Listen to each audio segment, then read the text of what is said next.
It's a great time to be in agriculture. Commodity prices are superb, so a lot of customers really having great farm income. So in general, there's good demand. That's being driven by replacement demand, aging fleets, because we're coming off of some challenging times in agriculture, but also a lot of customers coming to these shows, they're looking to upgrade to the latest for technology, and that helps them continue to enhance their operation, optimize their overall productivity. So those points combined with really good farm income, demand is really strong. We're coming off of a couple of years of challenge with the COVID pandemic, and supply chain is the number one question everybody wants to ask. I'll tell you, I give a lot of credit to our Case IH teams, our CNH industrial teams. Our output is very strong, and we're positive about a very good 22 that we have ahead of us.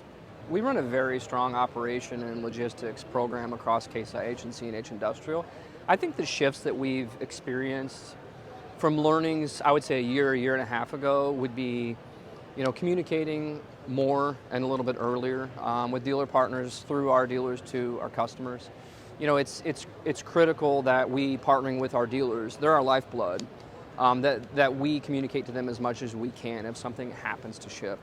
So there isn't really a shift in what we're doing. We're focused more, we're communicating earlier, because again, the situation changes every day. I could give you a number on something today, and in a week it may be different. So, well, naturally, from consumer goods to capital goods, when we go through what we've experienced since the beginning of COVID, people do a few things. They worry about scarcity, they plan ahead, and they're better planners because of that.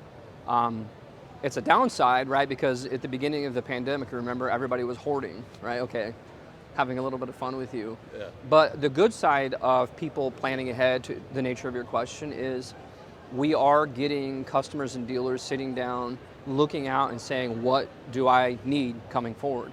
We have a very strong discipline at Case IH called EOP, or Early Order Programming.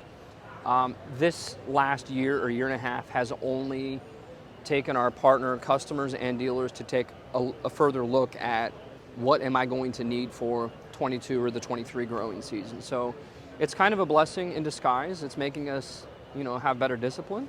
But again, partnering with our dealers, with our customers, we feel like we're handling the challenges as best we can, and we're learning every day and modifying and learning again. Commodity prices have been moving. We've seen steel move down in the last months, but okay, with the latest situations, we don't know where it's going to go. So what we're doing is focusing on making sure that we're running our operation in a disciplined manner, putting forward the best value we can, partnering with our dealers to make sure that customers have access to the technology or the product that they need or deserve. To opine on where I think pricing is going to go, it really comes down to labor, scarcity of labor, logistics, and then materials. And those are changing every day. But as you know, in any industry, lately it's been pressured. It's been a challenge. We have an amazing team. Many people are here at Case IH because of two key things. We love this industry.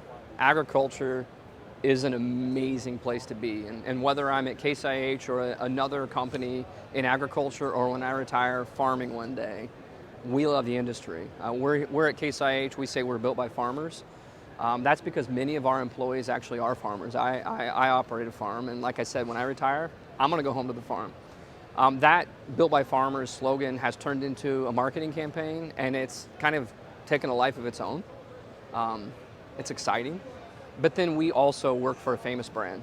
Case IH is 180 years old. There is nothing more humbling in a professional career to be able to stand in front of a brand, a product that you grew up on, and represent it, with humility. So back to your question, we love what we do. The industry's sticky, and our brand is famous.